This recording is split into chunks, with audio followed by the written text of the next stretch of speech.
In the beginning, before the first sparks of civilization or the earliest whispers of language, the world was raw and untamed, filled with powers beyond human understanding. Forces roamed free, wild and untethered, giving shape to a land ruled not by mortals, but by beings as ancient as time itself. This was a world brimming with gods, beings who could stir the earth, unleash the sea, and harness the heavens. These were the Olympian gods, rulers of a realm that lay hidden from mortal eyes, known to humankind only through myth and legend. The story of these gods begins with the Titans, the primordial beings who once held dominion over the world. Born from Gaia, the earth, and Uranus, the sky, the Titans reigned with a raw, untamed power. At their head was Cronus, a figure both revered and feared, who ruled with an iron grip, driven by a relentless desire to maintain his supremacy. But it was foretold that his own child would overthrow him, setting into motion a cosmic struggle that would shape the very foundations of myth and memory. When Zeus, Cronus' own son, finally rose against him, the heavens trembled, and the earth shook as a new era was forged. Zeus, with his thunderbolt forged by the Cyclopes, stood as the bearer of divine justice, but he did not stand alone. His siblings, Poseidon, the god of the sea, Hades, ruler of the underworld, Hestia, the goddess of the hearth, Demeter, goddess of the harvest, and Hera, the future queen of the gods.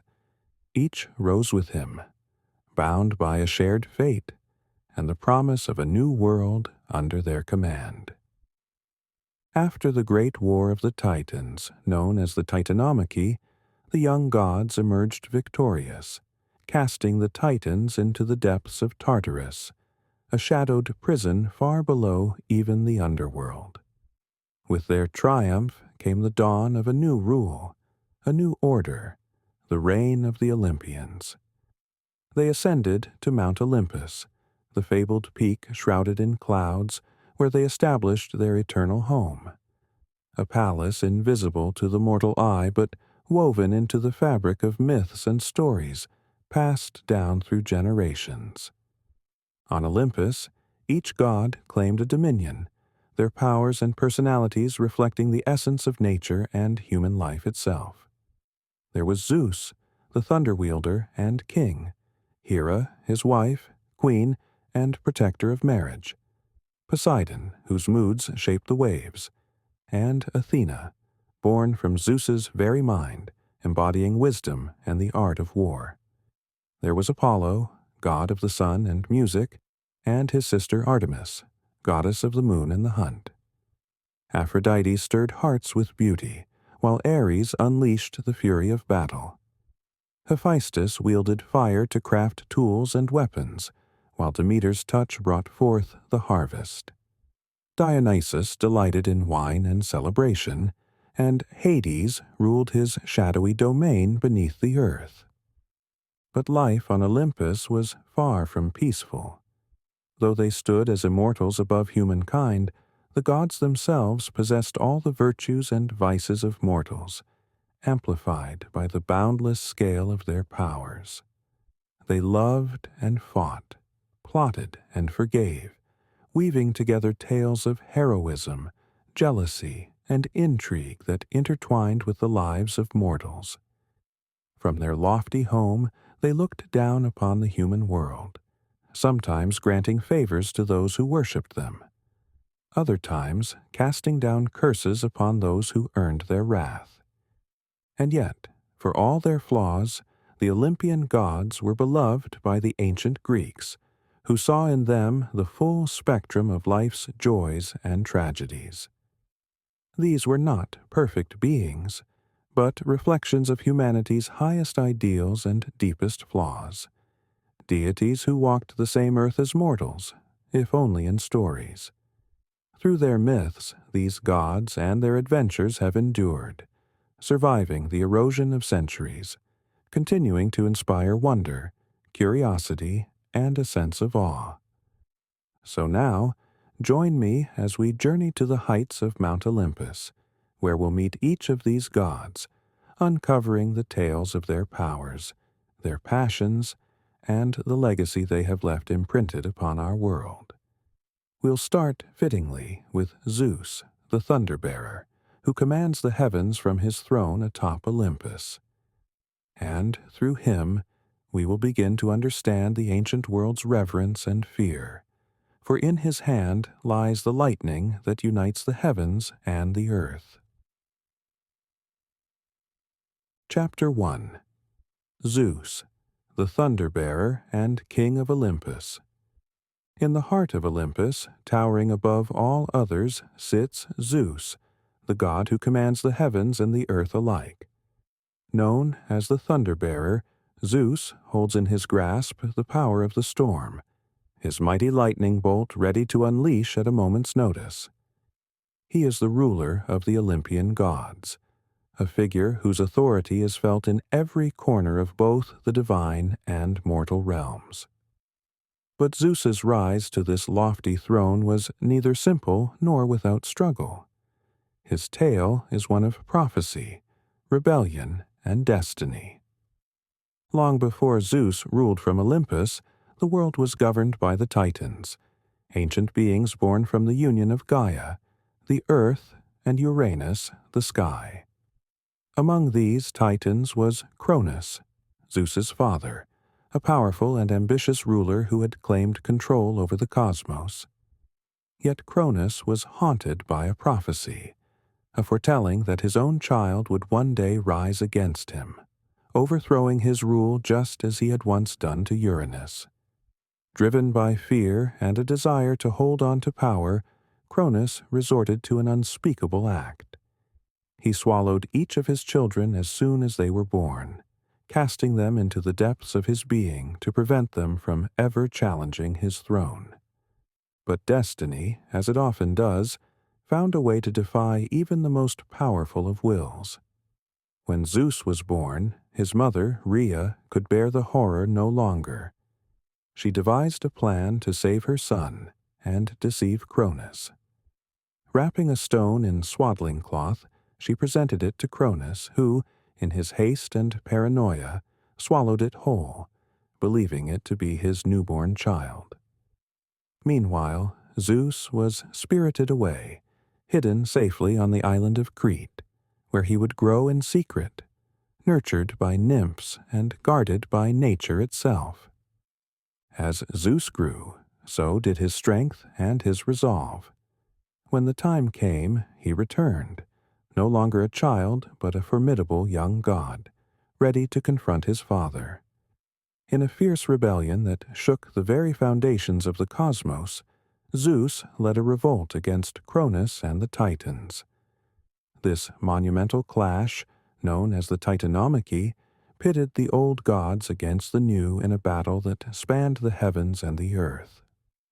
Zeus, armed with thunder and lightning granted to him by the Cyclopes, fought with a ferocity that few could withstand. The war raged on for a decade, a struggle of titanic forces that seemed as if it would never end. But in the end, the young gods triumphed, casting the Titans down into Tartarus, a deep abyss far beneath the earth, where they would remain imprisoned for eternity. With the Titans defeated, Zeus took his place as the ruler of the gods, and a new order was established. From his throne atop Mount Olympus, Zeus watched over the world, his piercing gaze observing both gods and mortals. His authority was supreme, and he wielded his power with a mixture of wisdom and unpredictability. For Zeus was not just a god of strength, but of justice. He maintained harmony among the gods, and ensured that the natural order of the world was preserved. Yet, for all his power, Zeus was a complex figure, embodying both the best and the worst of human qualities. He was a god of great wisdom, fairness, and courage, but also one of impulsive passions, quick tempers, and desires that often led him astray. In many tales, he is shown as a protector of the weak, a god who upholds justice and punishes those who dare to defy the laws of the gods. But he is equally known for his many love affairs, his endless pursuit of beauty and mortal women that often caused discord in both the divine and mortal realms. Zeus's relationships were as numerous as they were complicated. His wife, Hera, was also his sister, and she ruled beside him as the queen of the gods. Their marriage was far from peaceful, as Hera's fierce loyalty to Zeus was often tested by his infidelities. Tales of Zeus's romantic escapades are woven into the fabric of Greek mythology, with figures such as Europa, Leda, and Io, each playing a part in his legendary conquests. Each of these women's stories reflects the complicated nature of Zeus himself, a god who, despite his divine strength, was often ruled by his heart as much as by his mind. But Zeus was not only a lover and a warrior, he was also a protector and a judge. From his throne, he governed the fates of mortals and immortals alike. When he saw injustice, he would intervene, sometimes in small ways, other times with the force of a storm.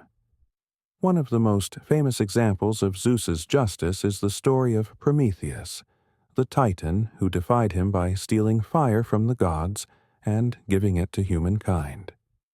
For this transgression, Zeus sentenced Prometheus to an eternity of suffering, chaining him to a mountain where an eagle would feast upon his liver each day, only for it to regenerate by night, prolonging his torment. Yet, despite his harsh punishment of Prometheus, Zeus was not without compassion. In another story, he is said to have tested the hospitality of mortals by disguising himself and traveling the earth with his son Hermes. In one village, they were turned away by all but a humble couple, Philemon and Baucis, who welcomed them into their home despite their poverty. In gratitude, Zeus granted the couple's wish to remain together forever, transforming them into intertwined trees that stood side by side even in death.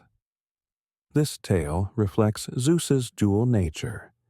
Just as he could unleash fury and destruction, he could also be moved by acts of kindness and loyalty. Zeus's reach extended beyond the heavens and into every aspect of life on earth. He was the god of the sky and weather, and his favor was sought by farmers and sailors alike, who looked to him for protection against storms and droughts. His children, born of both mortal and divine unions, often became heroes in their own right, further entangling the affairs of gods and men. Figures like Heracles, Perseus, and Helen of Troy were all said to be his offspring, each carrying a fragment of Zeus's power and embodying his legacy in their own unique ways. Through the ages, Zeus has endured as a symbol of power, justice, and complexity. His story reminds us that even gods have their flaws, that strength is often tempered by vulnerability, and that the line between heroism and hubris is perilously thin. As we gaze up at the clouds, perhaps we can imagine him still watching over the world, his thunderbolt ready in hand, reigning from a throne high above where Olympus touches the sky. With Zeus's story, we enter the heart of Olympus, a realm of unparalleled power, beauty, and conflict. But our journey has only just begun, for the halls of Olympus are filled with other gods, each with their own story, their own strengths, and their own struggles. And so, we turn next to Hera, the queen of Olympus, a goddess as powerful as she is proud, whose own tale is bound to the fate of her husband and the throne they share. Chapter 2. Hera, the queen of Olympus and goddess of marriage. As we continue our journey through the divine halls of Mount Olympus, we come to the throne beside Zeus, a place of quiet power and solemn dignity. This is the seat of Hera, queen of the gods, the goddess of marriage and protector of women. Hera is a figure both revered and feared, embodying strength, loyalty, and an unbreakable spirit that stands as a counterbalance to Zeus's authority. She is his wife and sister, and while they share the throne of Olympus, they are bound by a marriage as turbulent as it is powerful. Hera's origins, like those of her siblings, were marked by the tyranny of her father, Cronus, who swallowed each of his children to prevent them from one day overthrowing him. Hera, too, was confined within her father's depths until Zeus, her youngest brother, set her and her siblings free. United by their shared fate, Zeus and Hera formed an early bond, one rooted in their desire for freedom and a new order among the gods. This bond would eventually deepen into a love that led them to marriage, but their union would prove to be anything but peaceful. As the goddess of marriage, Hera is often depicted as the embodiment of commitment and fidelity, traits she upholds with fervent devotion. To the ancient Greeks, she symbolized the sacred union between husband and wife, the protector of married women, and the guardian of family bonds. But as queen, Hera's duties were not limited to the realm of Olympus. She also held sway over the mortal world, influencing events and watching over those who honored her with loyalty. However, for all her virtues, Hera was a goddess marked by jealousy and a fierce temper, traits that were continuously stoked by Zeus's infidelities. Zeus's indiscretions were known far and wide, with each new affair bringing a fresh wound to Hera's pride. And while Zeus wielded lightning and thunder, Hera's wrath was a force unto itself, one that could shape the fates of mortals and immortals alike. Many who crossed her, or dared to catch the attention of Zeus, found themselves facing her ire. One of the most famous examples of Hera's vengeance involves Io, a mortal woman who became the object of Zeus's desire. To conceal his affair, Zeus transformed Io into a beautiful white cow. But Hera, ever watchful, saw through the disguise. In a fury, she demanded the cow as a gift and placed her under the guard of Argus, a giant with 100 eyes, ensuring that Io would be under constant surveillance. Even when Zeus sent Hermes to rescue Io, Hera pursued her relentlessly, sending a gadfly to sting her endlessly as she wandered the earth. Io's tale is one of many that reflect Hera's unyielding resolve and her determination to uphold the sanctity of marriage, even if it meant taking justice into her own hands. Yet, Hera's influence extended far beyond jealousy and vengeance. She was also a goddess of incredible compassion, especially toward those who honored marriage and family.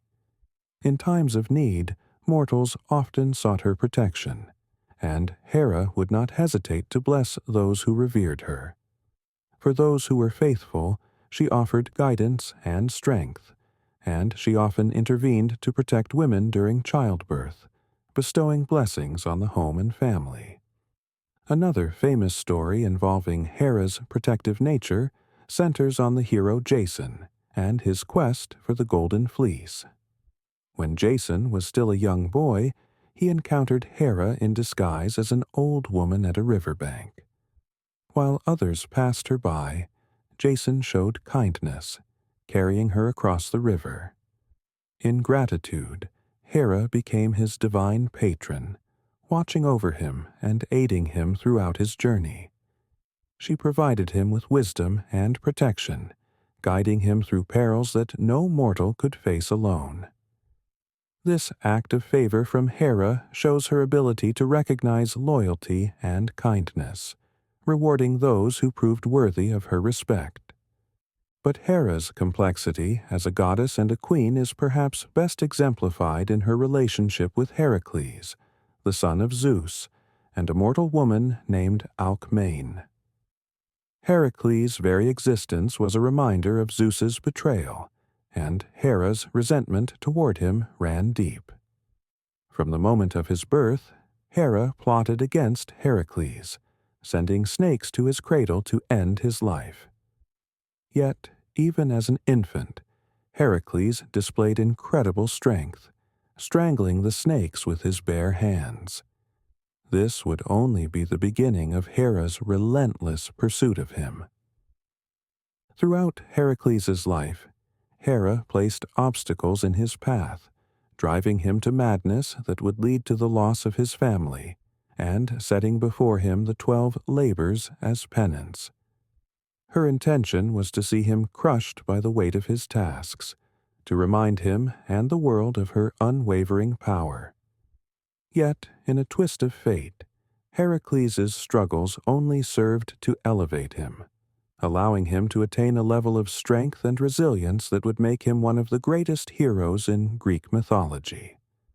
In the end, Hera's opposition to Heracles indirectly forged him into the hero he became, a testament to her influence, even when driven by enmity. Despite these conflicts, Hera was ultimately a figure of dignity and authority, the reigning queen who held Olympus together with her strength and will. She was not a passive consort, but an equal to Zeus, embodying the qualities of a ruler who could be as compassionate as she was fierce. For the ancient Greeks, Hera represented the dualities of life, the joys and challenges of marriage, the strength and vulnerability of love, and the fierce loyalty that binds family together.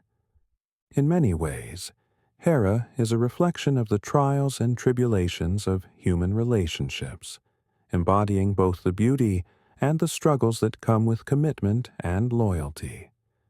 Through her, the ancient Greeks saw the resilience of love tested by betrayal, the protectiveness of a mother for her children, and the power of a woman who would not be diminished, even by the king of the gods. So, as we leave the throne room of Olympus's queen, we find ourselves with a deeper understanding of Hera, a goddess of strength, passion, and resilience, whose story reminds us that even in the divine realm, love and loyalty are often forged in the fires of hardship and sacrifice. Our journey through the halls of Olympus continues, and next we will meet Poseidon, the god of the sea, a figure as deep and unpredictable as the oceans he commands. With trident in hand, Poseidon's influence reaches into the heart of every storm and the depths of every wave, a god both feared and revered by those who make their lives on the water. Chapter 3. Poseidon, the god of the sea and master of storms. As we leave the heights of Olympus and venture toward the restless seas, we enter the realm of Poseidon, god of the ocean, storms, and all creatures within his watery domain. Known to mortals as both protector and destroyer, Poseidon is a god of immense power and boundless influence. With his trident in hand, he rules the seas with an iron will, his presence felt in every wave that crashes upon the shore and every tempest that stirs the waters into chaos. Poseidon's domain is vast, stretching far beyond the mortal eye. While Zeus reigns over the heavens and Hades rules the underworld, Poseidon's kingdom lies between them, a world as mysterious and infinite as the ocean itself. But Poseidon is more than just a god of the seas. He is a force of nature, embodying both the beauty and danger of the oceans, a god whose moods shift as unpredictably as the tides he commands. From his palace beneath the waves, a shimmering fortress made of coral and pearl, Poseidon watches over his kingdom with a discerning eye. Though he spends much of his time below the surface, his influence extends to both Olympus and the mortal realm. Like his brother Zeus, Poseidon is a god who both inspires awe and demands respect. Sailors, fishermen, and travelers who rely on the sea offer him prayers and sacrifices, hoping to earn his favor and avoid his wrath. For Poseidon's anger, once roused, is legendary, and his punishments can be as devastating as the storms he conjures. One of the most famous stories of Poseidon's wrath is his feud with the city of Troy. During the early days of the city's founding, Poseidon helped King Laomedon build the walls of Troy, lending his strength and skill in return for a promise of reward. Yet, when the time came to fulfill his end of the bargain, Laomedon betrayed Poseidon, refusing to pay the god for his work. Furious at this betrayal, Poseidon sent a massive sea monster to ravage the city, a creature so fierce that it could only be appeased through the sacrifice of the king's daughter. Though the city was saved by the hero Heracles, Poseidon's grudge against Troy would endure, leading him to side with the Greeks during the Trojan War, ensuring the city's eventual downfall. Yet Poseidon was not only a god of vengeance. His power could also be a force of creation and protection. In one myth, he competed with the goddess Athena for the honor of being the patron deity of a new city. To prove his worthiness, Poseidon struck the ground with his trident, causing a spring of seawater to burst forth, symbolizing his power over the seas. Athena, however, offered the people an olive tree, a gift of peace and prosperity. When the people chose Athena's gift over his, Poseidon's pride was wounded, and he harbored a lasting rivalry with the goddess. This story illustrates Poseidon's often turbulent relationship with other gods. He was known for his pride, and his grudges could be as deep as the ocean itself. One of Poseidon's most notable relationships was with his brother Zeus. While the two shared a bond forged in their rebellion against the Titans, they were often at odds. Zeus's rule over Olympus was absolute, but Poseidon, with his fierce independence, frequently chafed under his brother's authority. There were times when Poseidon's ambition drove him to challenge Zeus's power, and on at least one occasion he even attempted to overthrow the king of the gods. Together with Hera and Athena, Poseidon conspired against Zeus, seeking to bind him and seize control of Olympus. However, their plan was ultimately thwarted, and Zeus's wrath led to Poseidon's temporary banishment from Olympus. Despite these conflicts, the two brothers eventually reconciled, maintaining a tense but enduring balance between sky and sea. Poseidon's volatile nature is not only seen in his rivalries, but also in his romantic escapades. Like Zeus, Poseidon was known for his numerous affairs, his desire as untamable as the waters he commanded. Many of his lovers were mortal women, and his unions often produced offspring of great strength and power. Among his children are some of the most famous figures in Greek mythology, including the hero Theseus, the Cyclops Polyphemus, and the giant Orion. Each of these children carried a fragment of Poseidon's strength and reflected his fierce, unpredictable nature.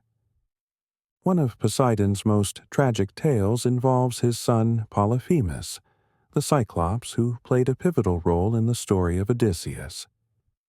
When Odysseus and his men landed on Polyphemus's island, the Cyclops welcomed them as guests, only to trap and devour them one by one. Odysseus, using his cunning, managed to blind the Cyclops and escape with his remaining crew. When Polyphemus cried out for his father's help, Poseidon's wrath was immediate. He cursed Odysseus, vowing that the hero would suffer endless hardships before he could return home. Poseidon's vendetta against Odysseus became one of the defining conflicts of Homer's Odyssey, as the god sent storms and obstacles to hinder the hero's journey at every turn, a testament to the power of a god's grudge. For all his might and ferocity, Poseidon was also deeply connected to the creatures of the sea. Dolphins, horses, and fish were sacred to him, each symbolizing different aspects of his nature. Dolphins, known for their intelligence and playfulness, represented Poseidon's more benevolent side, while horses, wild and untamed, symbolized his strength and power. It is said that Poseidon created the first horse, shaping it from the foam of the sea, a creature that would come to be revered as his sacred animal. In some tales, he even assumed the form of a stallion, galloping across the waves and embodying the untamed spirit of the ocean. Poseidon's power extended beyond the realm of myth and into the lives of those who depended on the sea. To the ancient Greeks, he was not a distant figure, but a god who could be both friend and foe, whose blessings could mean a bountiful harvest from the ocean, and whose anger could bring shipwrecks and storms. Fishermen, sailors, and travelers would often make offerings to Poseidon before embarking on their journeys, hoping to earn his favor and ensure safe passage. Temples and shrines were built in his honor along the coasts, where waves lapped against the shore as if paying homage to their mighty master. In the end, Poseidon is a god of balance, both creator and destroyer, protector and avenger. His moods are as unpredictable as the tides, his power as boundless as the sea itself. To the ancient Greeks, Poseidon embodied the majesty and terror of the ocean, a force that could grant life or snatch it away in an instant. He is a reminder of nature's beauty and fury, a deity whose strength commands both respect and caution. As we leave the depths of Poseidon's kingdom, we are reminded of the power of the sea, the unyielding force that binds mortals and gods alike. Yet, our journey through Olympus is far from over. Next, we will meet Athena, the goddess of wisdom and war, a figure as sharp as the edge of a sword and as steady as the olive tree. With her wisdom and strategic mind, Athena is both warrior and sage, and her tale will show us a different kind of power, one that commands not with force, but with insight and intellect. Chapter 4. Athena, goddess of wisdom, war, and weaving. In the halls of Olympus, a figure emerges who embodies intellect, justice, and strategic power. Athena, the goddess of wisdom and war. Unlike her fellow gods, who often rule through brute force or raw emotion, Athena's power is rooted in intellect, fairness, and the quiet strength of reason. Her presence on Olympus is one of calm authority, a goddess who is respected and admired, not just for her might but for her unparalleled wisdom. Athena's story begins with an event as astonishing as the goddess herself, a birth that defied nature and destiny alike. It is said that she sprang fully formed from the head of Zeus, her father, clad in armor, a warrior's shield at her side, and a helmet upon her brow. This miraculous birth was the result of a prophecy, one that foretold that a child born to the Titaness Metis, Zeus's first wife, would possess wisdom and strength greater than any god. Fearing a challenge to his throne, Zeus swallowed Metis while she was still carrying Athena, hoping to prevent the prophecy from coming to pass. Yet, instead of stopping her birth, this act brought Athena into existence in a way unlike any other, emerging from the very mind of Zeus, embodying both his strength and her mother's wisdom. From that moment, Athena became known as the goddess of wisdom and strategic warfare, a protector of cities and the patron of heroes. Unlike Ares, the god of chaotic and violent war, Athena approached battle with a disciplined mind, favoring tactics and strategy over brute force. In the heat of battle, her focus was unshakable, her decisions guided by logic and foresight rather than the thrill of bloodshed.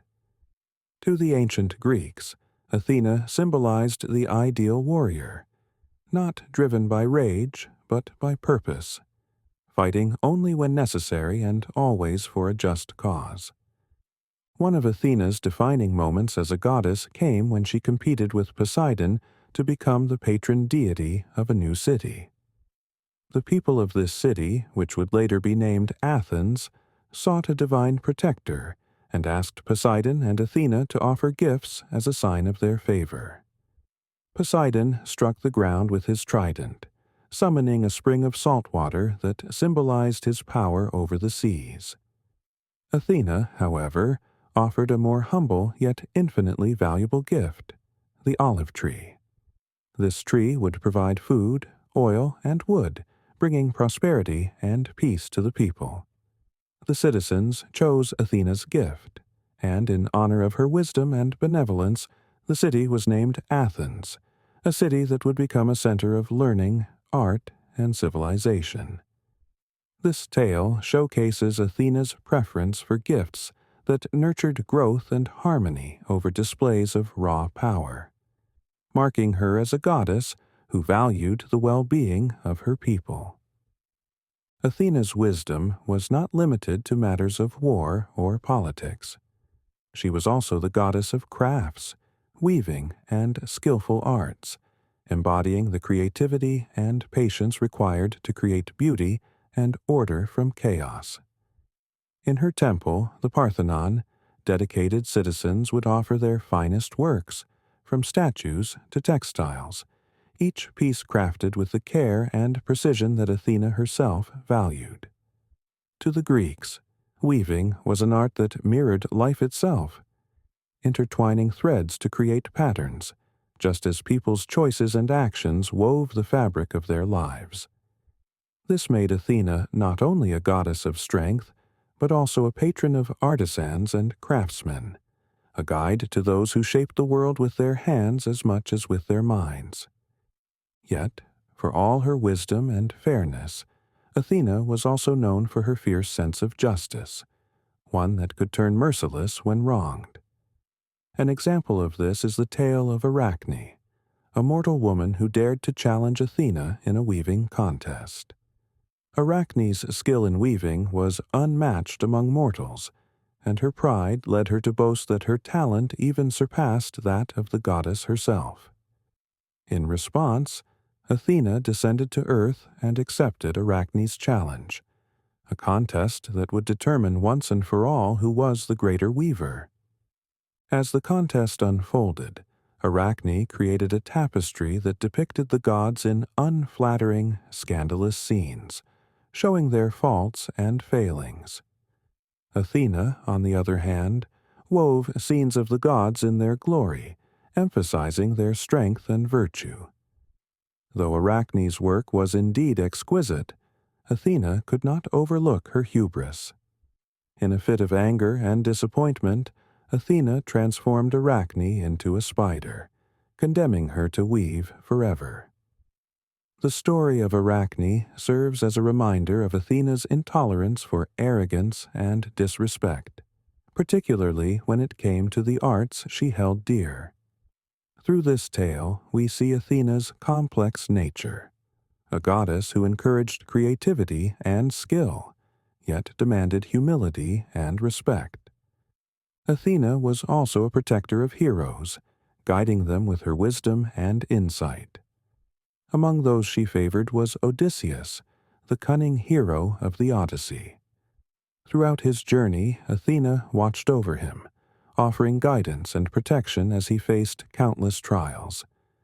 She admired his cleverness, his ability to think on his feet, and his skill in strategy, qualities that mirrored her own.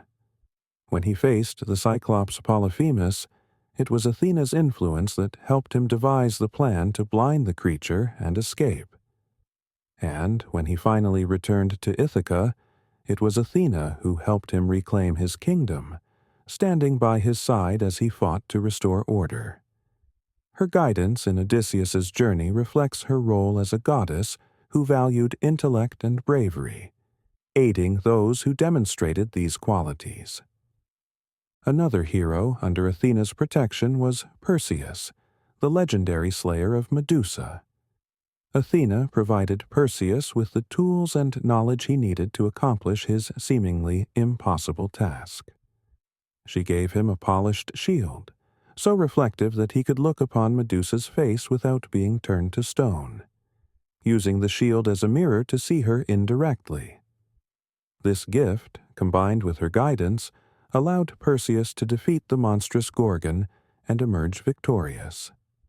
Athena's role in this myth illustrates her ability to provide not only physical tools, but also the mental clarity and foresight required to overcome even the most daunting challenges.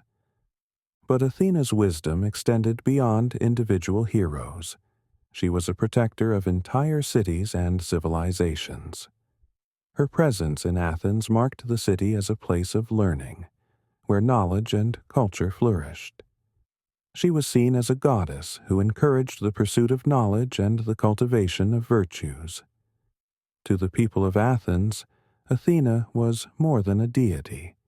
She was an ideal to aspire toward, a reminder that true strength lies not in sheer force but in wisdom, justice, and the careful application of one's skills. As we leave the realm of Athena, we are reminded of a goddess who embodies balance, the balance between war and peace, power and restraint, creativity and discipline. Athena's story teaches us that wisdom and justice are the foundations of true strength, and that intelligence and courage, when guided by purpose, can achieve greatness. From Athena's quiet strength, we now turn to a god whose passions are as intense as his powers, a god who embodies both love and conflict, creation and destruction. Next, we meet Apollo, the god of the sun, music, healing, and prophecy, a figure as radiant and complex as the sunlight that warms the earth and lights our way. Chapter 5. Apollo, the god of the sun. Music, healing, and prophecy. As we continue our journey through Olympus, we come to a god whose presence is as illuminating as the sun itself, a god of light, beauty, and intellect. This is Apollo, the radiant deity who embodies the warmth of the sun, the harmony of music, and the clarity of prophecy. Apollo is one of the most beloved gods of Olympus, admired by mortals and gods alike for his grace, wisdom, and artistic gifts. He is a god of contrasts, representing both the soothing power of healing and the wrathful force of plague, a figure who can inspire joy as well as fear. Apollo's origins are marked by divine favor and a prophecy that would shape his destiny. He was born to Zeus and Leto, a titaness who endured great hardship to bring him into the world. When Hera, the jealous wife of Zeus, discovered that Leto was pregnant, she forbade any land to offer her sanctuary, leaving Leto to wander the earth in search of a place to give birth. At last, she found refuge on the floating island of Delos, a desolate place that would soon be transformed into a sacred sanctuary. There, under the light of the sun, Leto gave birth to the twins Apollo and Artemis. From the moment of his birth, Apollo was destined for greatness, and the island of Delos became a revered place, celebrated as the birthplace of the god who would bring light and beauty to the world. Apollo grew quickly, developing talents and skills that set him apart from the other gods. With his golden lyre, a gift from Hermes, he became the god of music, capable of creating melodies so enchanting that even the stones and trees would sway to his tune. To the ancient Greeks, Apollo's music represented the harmony of the cosmos, a divine order that brought peace to both gods and mortals. He led the Muses, the 9 goddesses of inspiration, in their songs and dances, becoming the patron of poets, musicians, and artists. Apollo's music was not only a source of entertainment, but also a bridge between the divine and mortal worlds, a reminder of the beauty and joy that could be found in life. Yet Apollo's gifts extended far beyond music. He was also the god of prophecy, possessing the ability to see into the future and reveal the will of the gods.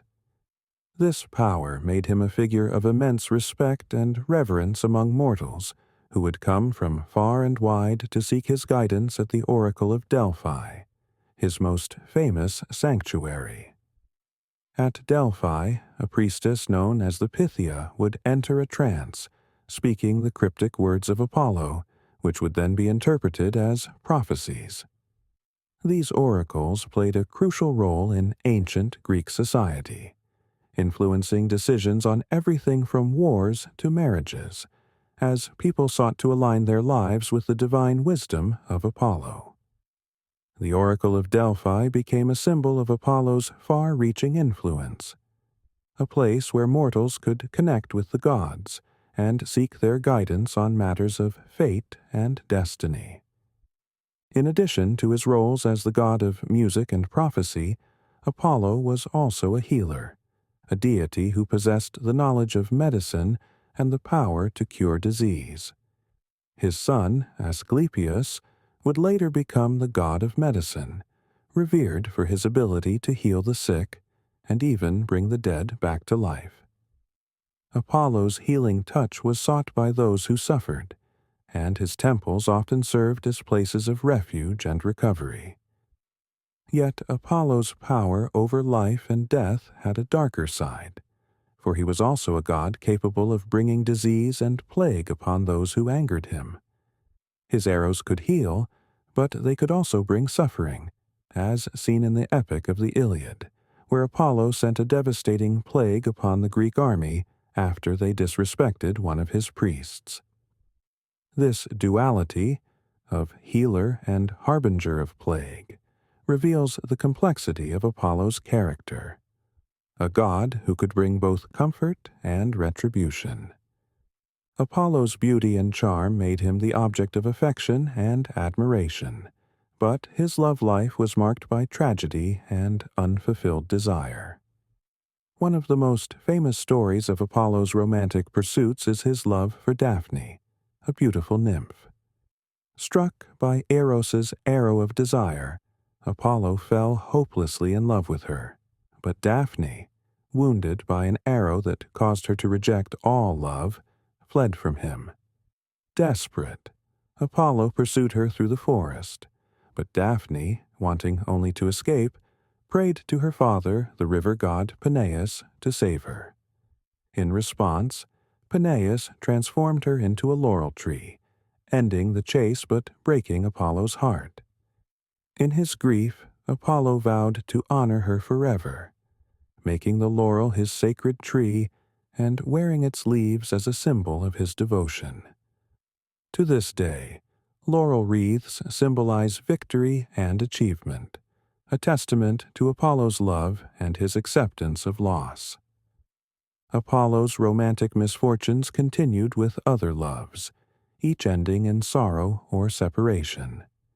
He fell in love with the mortal princess Coronis, who bore him a son, Asclepius, the future god of medicine. Yet, when Apollo discovered that Coronis had been unfaithful, he was overcome by anger and killed her. From her funeral pyre, he rescued their infant son, entrusting him to the wise centaur Chiron, who would raise Asclepius and teach him the art of healing. Apollo's relationship with Coronis illustrates his complex emotions, a god capable of deep love, but also capable of wrath and jealousy when wronged. Despite these tragic romances, Apollo's love was not limited to mortals. He also had close bonds with his fellow gods, especially his twin sister, Artemis. The two siblings shared a unique connection, one that was unbreakable and enduring. Together, they represented balance and harmony. Apollo, the sun, and Artemis, the moon. He, the god of music and reason, and she, the goddess of the hunt and wilderness. They often supported each other in times of need, and their relationship was one of mutual respect and loyalty. While Apollo symbolized civilization, knowledge, and beauty, Artemis represented the untamed primal forces of nature. Together, they embodied the duality of life, the balance of light and dark, order and chaos. Apollo's legacy among mortals was one of admiration and devotion. As a god of the arts, he inspired poets, musicians, and scholars, shaping Greek culture with his love of beauty and knowledge. His festivals, such as the Pythian Games held at Delphi, celebrated his achievements, with athletic and musical competitions that drew participants from across the Greek world.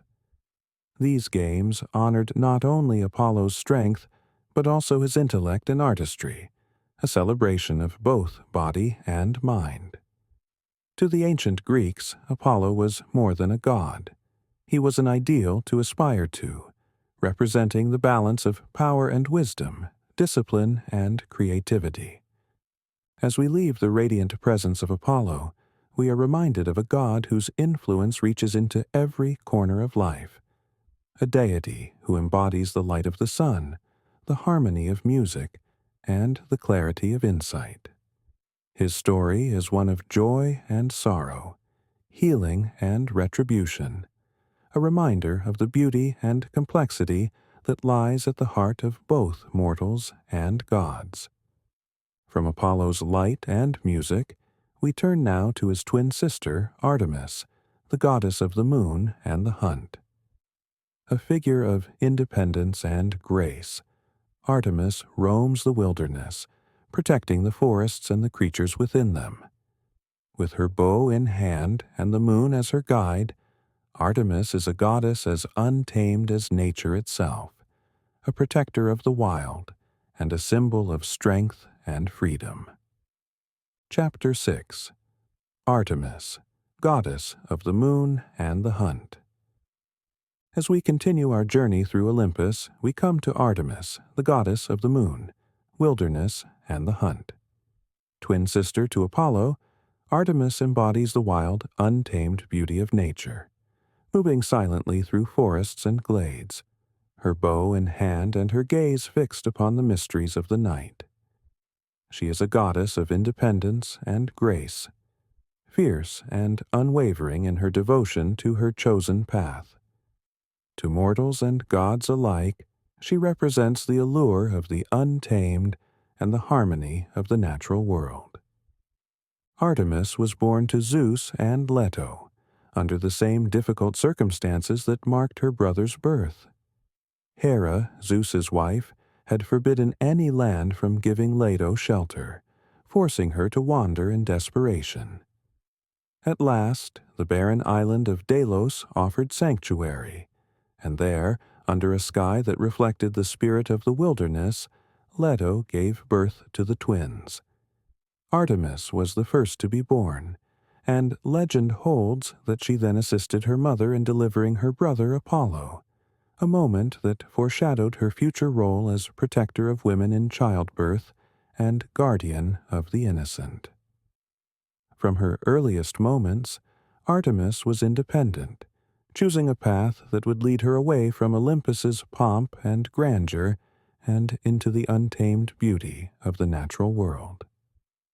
As a child, Artemis approached her father, Zeus, with a remarkable request. She asked for eternal chastity and the freedom to roam the wilderness without constraint. Zeus granted her wish, giving her a silver bow and arrows, symbols of her power and connection to nature. With these gifts, Artemis became a master huntress, an expert archer who could move soundlessly through forests and shadows. She became known as the protector of animals and the guardian of wild places. her presence as constant and serene as the moon that guided her. Mortals came to revere her not only as a huntress, but as a goddess who respected the balance of nature, taking only what was needed and preserving the harmony of life in the wilderness. Artemis's love for nature and her commitment to her independence often set her apart from the other Olympian gods.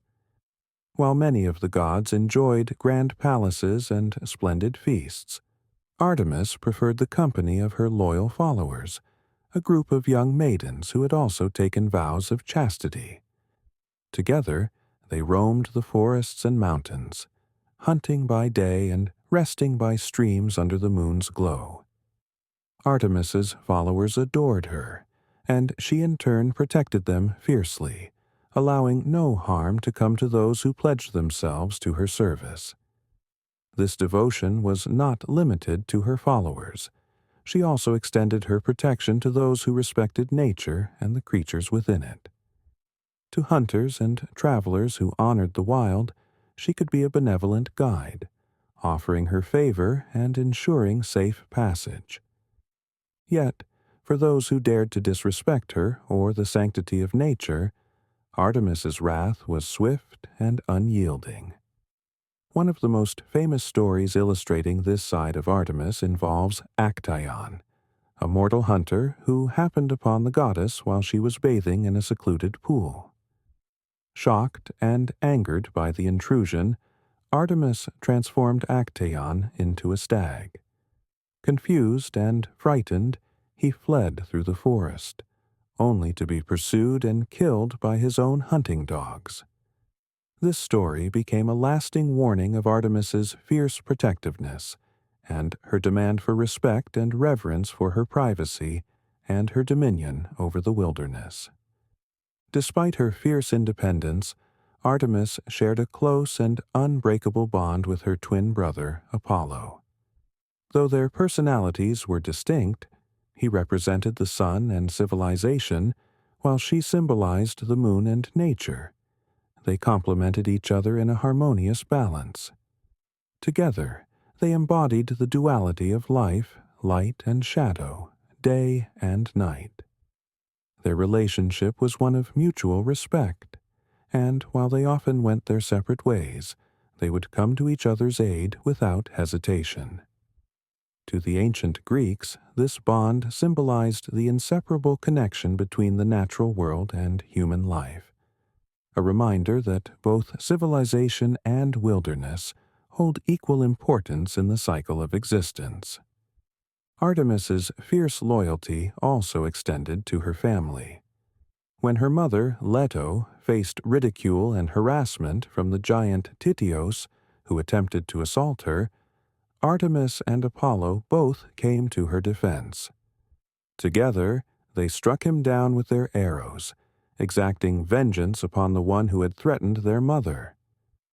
This tale illustrates Artemis's role not only as a protector of nature, but also as a fierce defender of her loved ones, someone who would not hesitate to unleash her wrath when those she cared for were in danger.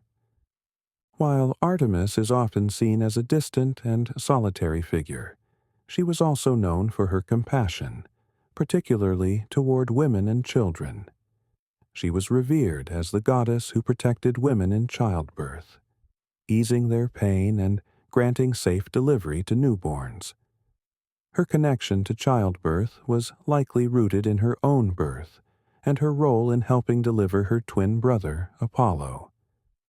Women across Greece would pray to Artemis for strength and protection during pregnancy, trusting in her power to safeguard both mother and child. In this role, Artemis became known as a nurturing goddess, offering care and comfort to those in need.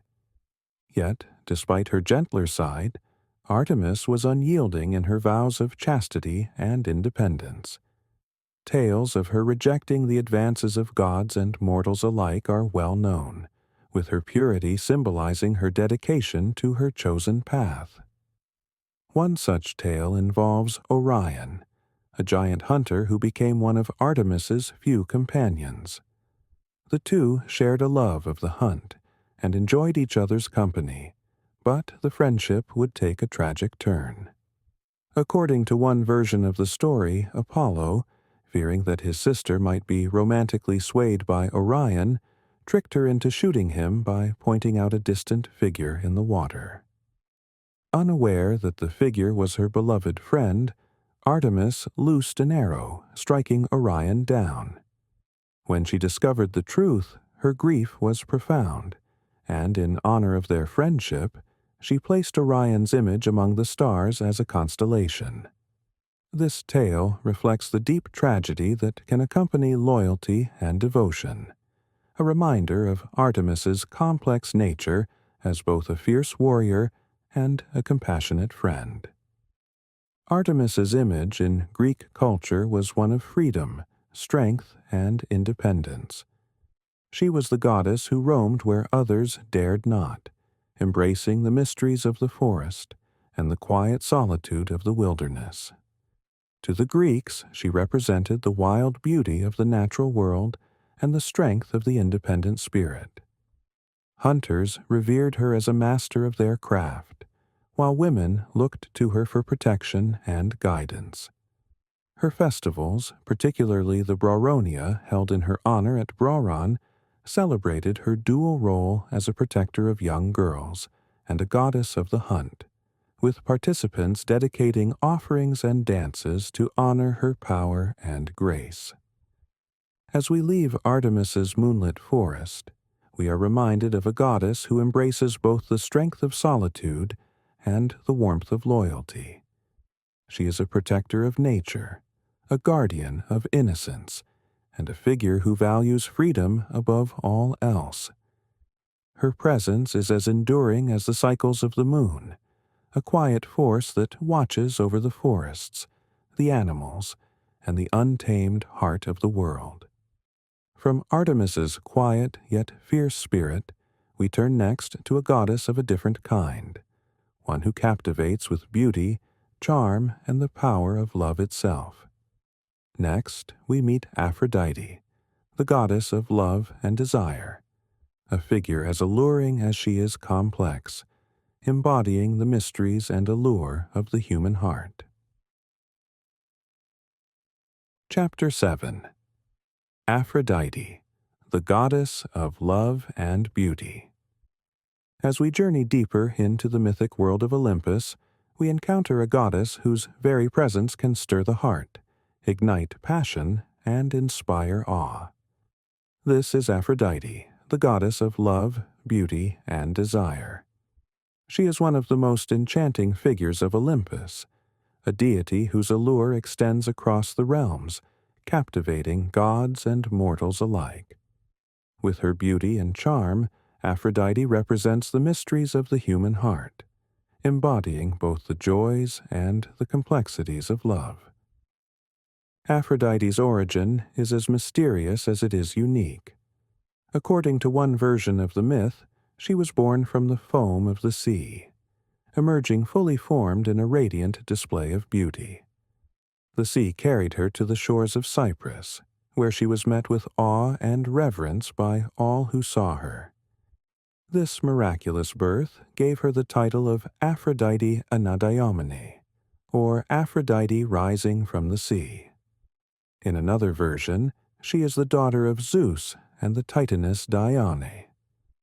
Regardless of her origin, Aphrodite's arrival marked the beginning of her reign as the goddess of love and beauty, a deity whose influence would touch every corner of Olympus and the mortal world alike.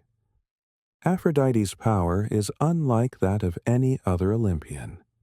While the other gods wield physical strength, wisdom, or mastery over natural elements, Aphrodite's strength lies in her ability to influence the heart and inspire desire. Her beauty is said to be unmatched, a radiant force that could disarm even the most stoic of gods. When she walks, flowers bloom in her wake, and a sense of enchantment fills the air.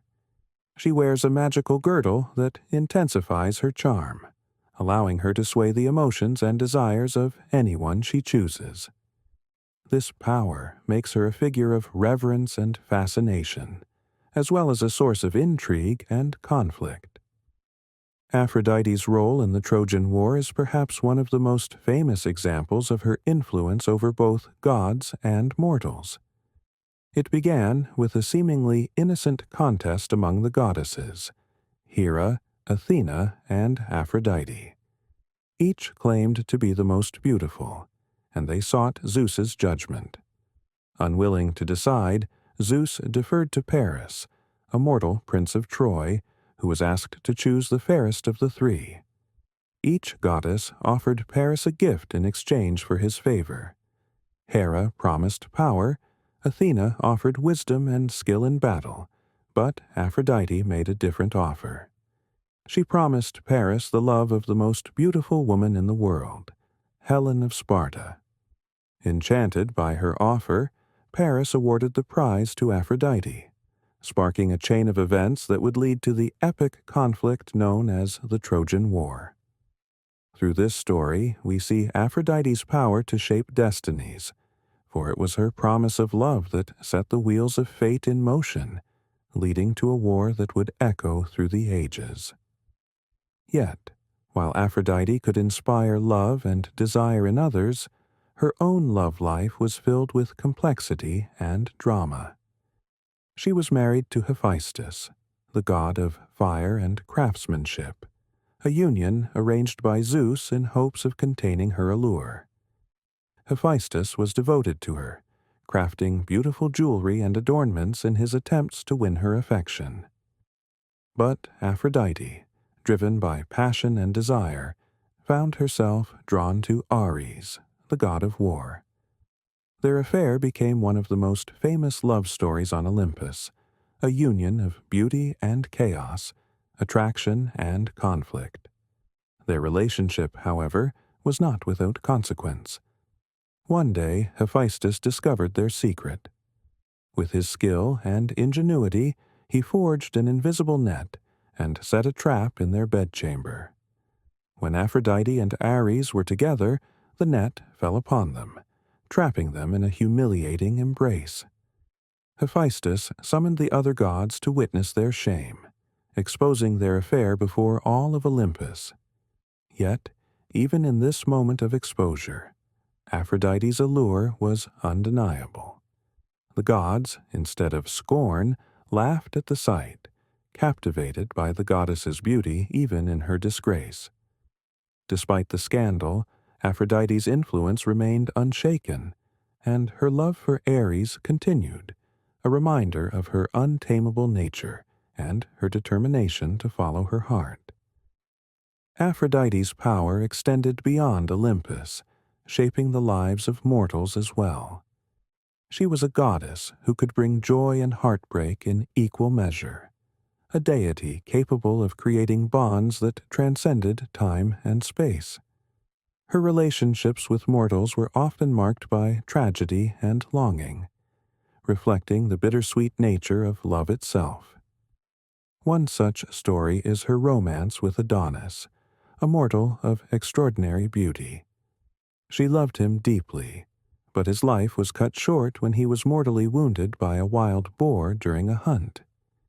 In her grief, Aphrodite begged Zeus to allow Adonis to return to her, and a compromise was reached. Adonis would spend half the year with Aphrodite, and the other half in the underworld. This tale of love and loss became a symbol of the changing seasons, with Adonis's return marking the arrival of spring, a time of renewal and rebirth. Aphrodite's love for Adonis revealed a softer, more vulnerable side to the goddess of love, a reminder that even the gods are not immune to heartache and longing. To the ancient Greeks, this story reflected the cyclical nature of love and life, a connection between the world of the divine and the human experience. For, just as mortals loved and lost, so too did the gods, binding them together in the shared joy and sorrow that comes with the mystery of love. Aphrodite's duality as a goddess of both love and strife is seen in her role in the story of Pygmalion. Pygmalion was a sculptor who, disillusioned with the women around him, created a statue of a woman so beautiful that he fell in love with it. Day after day, he admired his creation, dreaming of what it would be like if she were alive. Touched by his devotion, Aphrodite brought the statue to life, granting him the love he had longed for. The statue, now a woman named Galatea, became his beloved, and they lived together in happiness. This tale illustrates Aphrodite's power to bring love where there is none, to fulfill desires that seem impossible, and to make dreams a reality. Yet, despite her gifts, Aphrodite's influence was not always gentle. She could be as merciless as she was enchanting, using her powers to manipulate and punish those who defied her. When the women of Lemnos neglected her worship, Aphrodite cursed them, causing their husbands to abandon them, an act that would have lasting repercussions. In another story, when Hippolytus, a follower of Artemis, rejected love and scorned Aphrodite's gifts, she took revenge by causing his stepmother, Phaedra, to fall hopelessly in love with him, leading to a tragedy that would shatter his family. These stories reveal a goddess who was both nurturing and fearsome, capable of blessing those who honored her, but swift to retaliate against those who spurned her. Aphrodite's legacy in Greek culture is one of beauty, desire, and the inescapable power of attraction.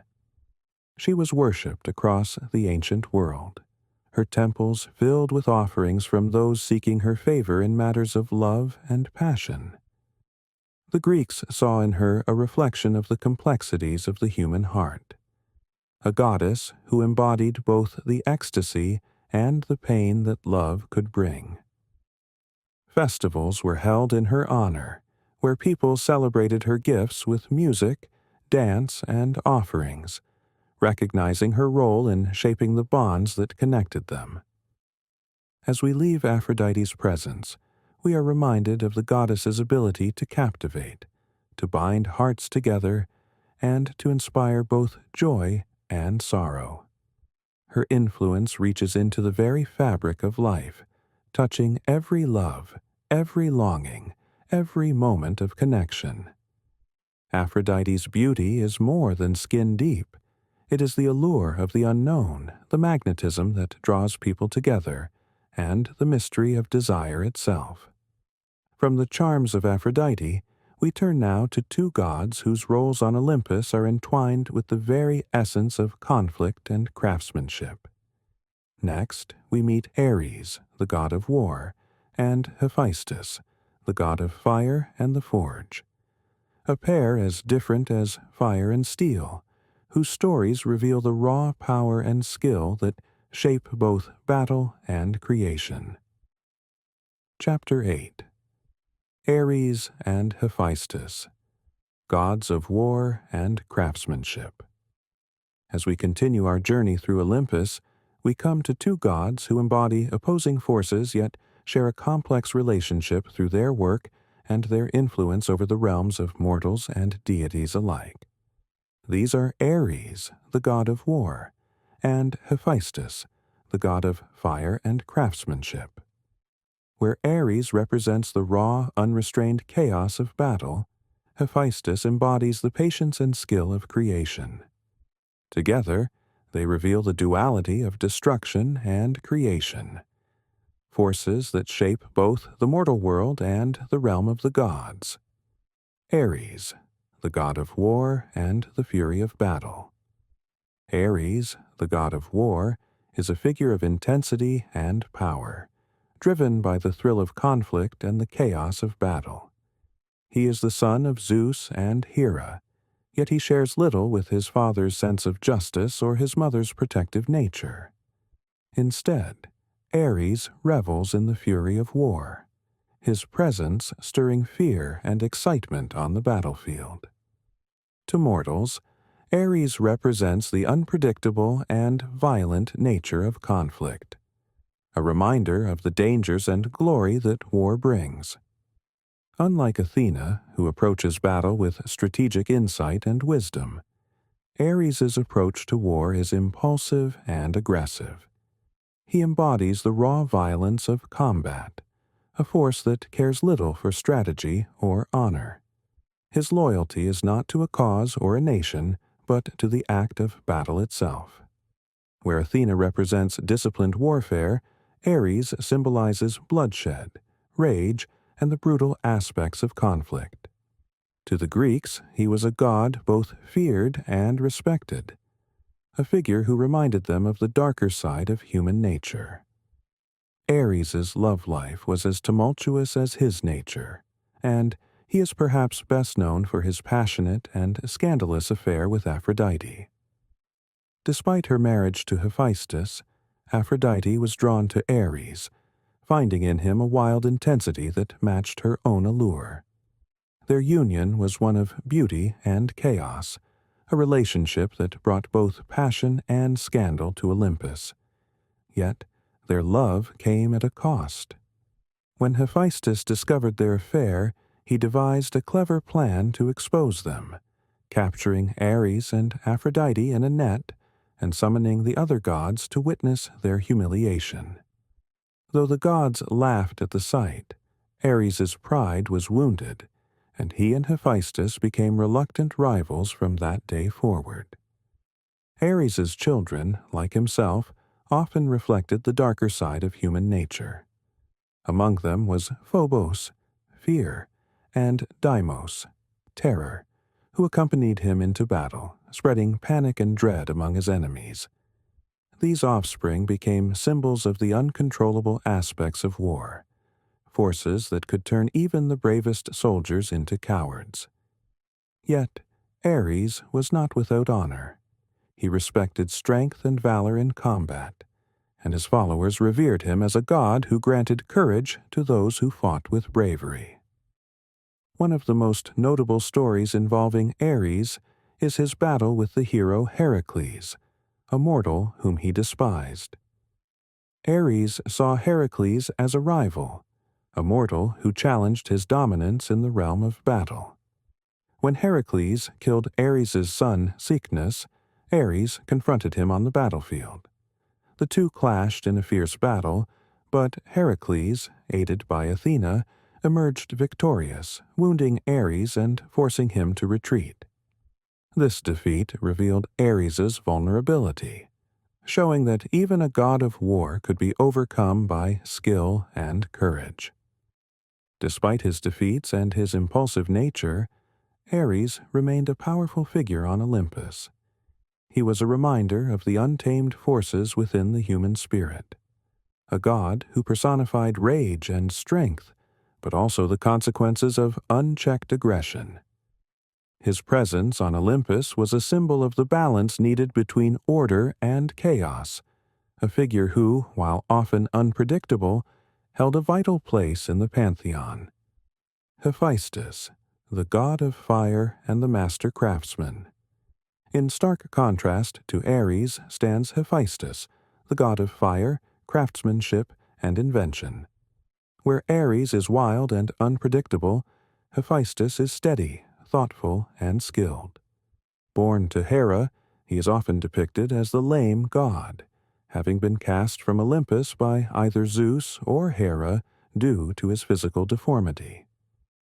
Despite this rejection, Hephaestus grew to become one of the most skilled craftsmen in the universe, creating marvels that would astonish gods and mortals alike. Hephaestus's forge is his domain, a place where fire and metal come together under his masterful hand. Here, he crafts weapons, armor, and tools, each piece forged with precision and artistry. He created some of the most iconic artifacts in Greek mythology: Zeus's thunderbolts, Achilles' armor, and the shield of Heracles. His works are not merely functional, they are masterpieces, creations that blend beauty and power, artistry and utility. Hephaestus's skill in metalworking earned him respect among the gods, who valued his gifts and came to him when they needed the finest tools and weapons. Despite his physical limitations, Hephaestus is a figure of immense inner strength. His resilience and dedication to his craft have earned him a place on Olympus, and he is often seen as a symbol of persistence and ingenuity. For mortals, he is a patron of artisans and craftsmen, a god who represents the power of creativity and the beauty of skilled labor. Unlike Ares, whose domain is destruction, Hephaestus is a creator, using fire not to harm but to transform raw materials into objects of wonder. Hephaestus's marriage to Aphrodite was a union of opposites, beauty and strength, allure and skill. Yet their relationship was complicated and strained, as Aphrodite's desires led her into the arms of Ares. Hephaestus's response to their affair reveals his cleverness and his skill in his craft. When he discovered their betrayal, he forged an invisible net and set it around his bed. When Aphrodite and Ares lay together, the net trapped them, and Hephaestus summoned the other gods to witness their shame. Though the incident was humiliating for him, it showcased his wit and resourcefulness, a reminder that strength can take many forms. One of Hephaestus's most famous creations was Pandora, the first woman, crafted by his own hands at Zeus's command. Zeus, seeking to punish humanity for accepting fire from Prometheus, instructed Hephaestus to create a beautiful, mortal woman who would bring calamity to humankind. Hephaestus shaped Pandora from clay, and each god bestowed upon her a gift. Yet her presence came with a hidden curse. Pandora carried a jar containing all the evils of the world.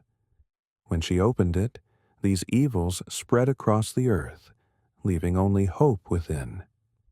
This creation story highlights Hephaestus's role as both a creator and an instrument of the god's will, a reminder of the power that skilled craftsmanship can hold, for better or for worse. Hephaestus's relationship with Athena, the goddess of wisdom and war strategy, was a more harmonious one.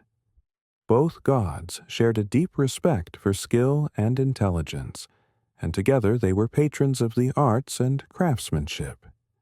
Temples dedicated to both Athena and Hephaestus, such as the Hephaestion in Athens, stood as testaments to their combined influence, celebrating the intellect and the craft that elevated Greek civilization.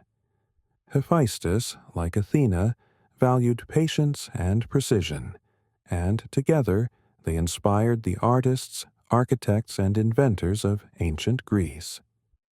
To mortals, Hephaestus was a god who demonstrated that strength comes in many forms. His work was admired not just for its beauty, but for the skill and care that went into each creation.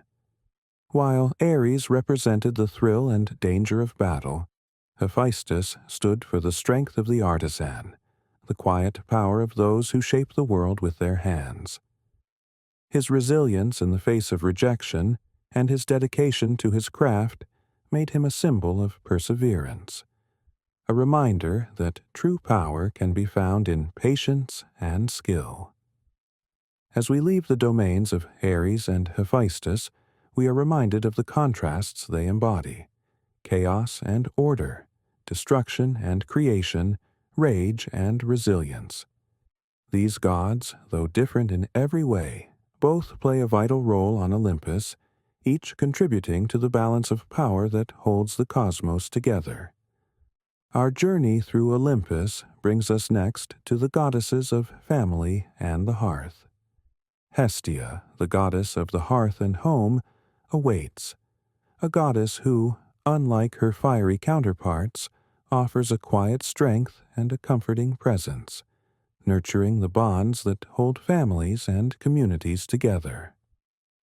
Chapter 9. Hestia, goddess of the hearth and keeper of the home.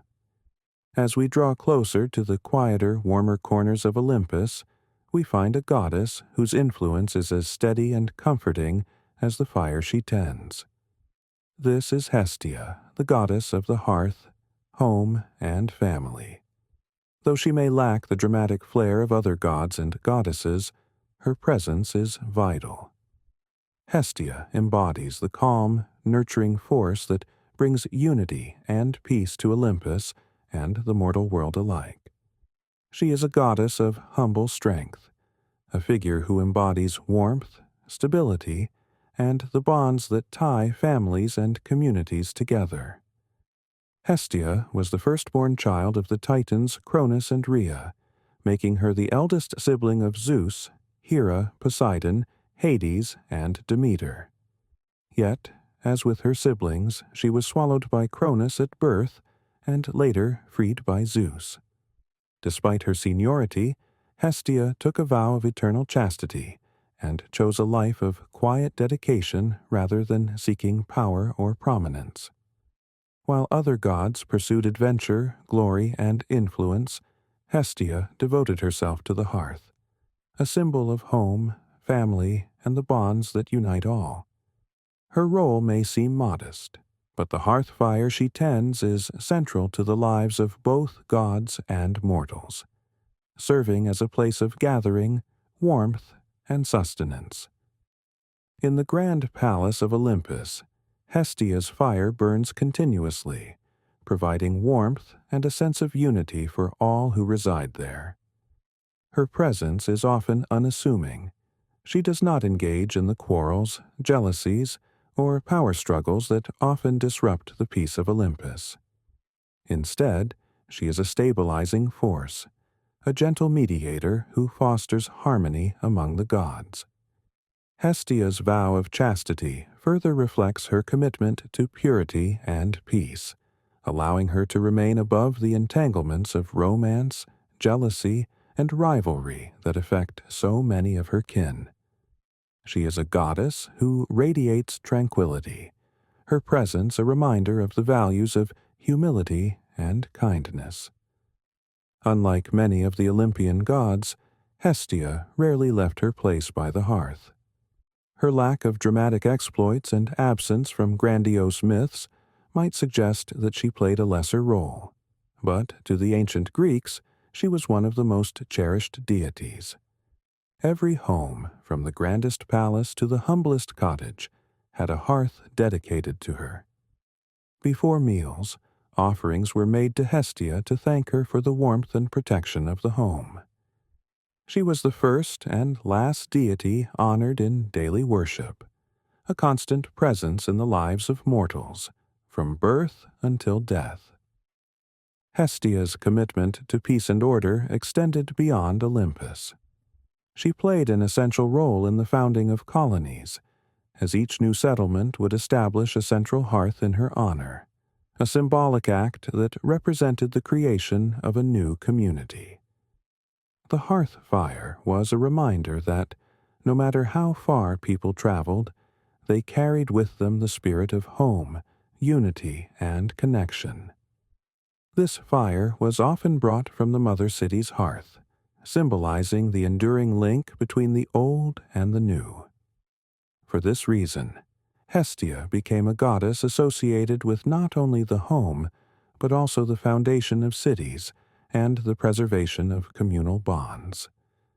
One of the few myths involving Hestia speaks to her importance in maintaining the sanctity of the hearth and home.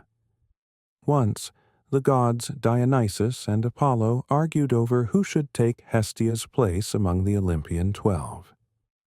Hestia, wishing to avoid conflict, voluntarily stepped down to make room for Dionysus, the god of wine and revelry.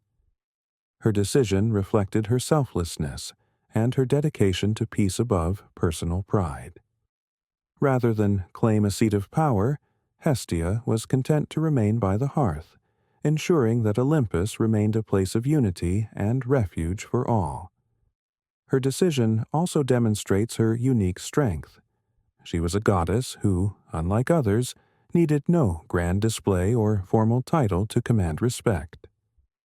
Hestia's influence in the mortal realm extended to both family and civic life.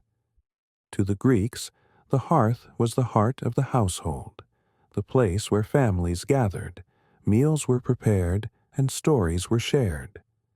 Hestia's fire symbolized not only warmth, but also protection, as the hearth was the first line of defense against the cold and the darkness outside. Families would make offerings to her before meals, giving thanks for the shelter and sustenance she provided. Her role as the protector of the hearth meant that she was present in every household, watching over the daily lives of mortals in ways that were small yet profoundly significant. Hestia's influence also permeated the structure of the Greek polis, or city-state. She was honored at the civic hearth, which represented the unity and stability of the entire community. Public buildings often included a central hearth dedicated to her, ensuring that her presence was felt in both private and public life. Through this practice, Hestia became a symbol of unity and shared purpose, embodying the spirit of harmony that held Greek society together. Her presence reminded citizens of the importance of order, cooperation, and mutual respect, values essential to the survival and prosperity of any community. For all her humility and quiet strength, Hestia was not without dignity. Though she often avoided conflict, she would not tolerate disrespect to the sanctity of the home. In one tale, the god Priapus attempted to take advantage of Hestia as she rested by the hearth. As he approached, the braying of a nearby donkey awakened her, and she escaped his advances. Priapus was humiliated, and from that moment on, he was scorned among the gods. This tale, though brief, highlights Hestia's resolve to maintain her purity and the sacredness of her role. It serves as a reminder that her quiet nature did not make her weak. On the contrary, her strength was found in her ability to hold to her values with unwavering commitment. To the Greeks, Hestia was a comforting and approachable goddess, one who asked for little yet gave so much in return. Her temples, though few, were places of peace and refuge, where people could find solace and reflect on the bonds that held them together. Hestia represented the stability that comes from within, a strength that did not need to assert itself, but instead provided a foundation upon which others could build. As we leave the warm light of Hestia's hearth, we carry with us the reminder of her quiet strength, her humility, and her dedication to unity. She is a goddess who embodies the simple but profound power of kindness and constancy, values that sustain not only families but entire communities. Our journey through Olympus draws closer to its end, but there is one more figure who embodies celebration, transformation, and the wild spirit of life itself. Next, we meet Dionysus, the god of wine, revelry, and ecstasy, a god who brings both joy and madness, inviting us to embrace the mysteries of transformation and the freedom of the untamed heart. The legacy of the Olympian gods. As our journey through the heights of Mount Olympus comes to an end, we leave behind the stories of gods and goddesses whose powers, passions, and conflicts have shaped the ancient world and captivated human imagination for millennia. Each deity, whether they commanded the seas, nurtured the home, wielded thunder, or inspired love, has left a mark, embodying forces that still echo in the fabric of our lives and our understanding of the world around us. The Olympian gods are more than divine beings. They are mirrors of the human experience, each embodying aspects of our nature, our hopes, and our fears. In Zeus, we see the struggle to balance power with responsibility. In Hera, the fierce loyalty and complexity of marriage. Through Athena, we glimpse the power of wisdom, while in Ares, we confront the brutal nature of conflict. Each god and goddess speaks to something within us, a part of ourselves that yearns for love, or craves freedom, or seeks adventure. Their myths are tales of triumph and tragedy, love and loss, creation and destruction, each one carrying a lesson or a truth about the human condition. They remind us of the virtues of courage, loyalty, and wisdom, but they also caution us about the perils of jealousy, pride, and unrestrained ambition. Through the gods' journeys, we learn that even in the realm of the divine, there are struggles and sacrifices, bonds that break, and alliances that hold strong. The stories of Olympus remind us of the beauty and complexity of life. They teach us that light and dark, love and anger, peace and war are all parts of the human experience.